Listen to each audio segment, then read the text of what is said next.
মালি ছিল একজন গোয়ালিনী, যার কাজ ছিল গরু দহন করা এবং দুধ বিক্রি করা। তার কাছে এখন যে টাকা নেই,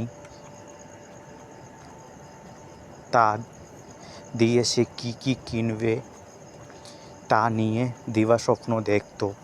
একদিন সে দুধের ভরা বালতি নিয়ে বাজারে যাচ্ছিল। যাওয়ার পথে সে একটি মুরগি দেখতে পেল এবং একটি মুরগি কিনে তার ডিম বিক্রি করার দিবাস্বপ্ন দেখতে শুরু করলো। সে স্বপ্ন দেখতে লাগলো যে ডিম ও দুধ বিক্রি করে মালি যা পেয়েছে তা দেখে অন্য গোয়ালিনীরা খুব হিংসা করবে। আর তারপর স্বপ্নের উত্তেজনায় সে বালতির সব দুধ ফেলে দিল। সে একটি খালি বালতি আর কোনো টাকা ছাড়াই বাড়ি ফিরে এলো। তার মা তাকে এই ঘটনার কারণ জিজ্ঞাসা করলেন।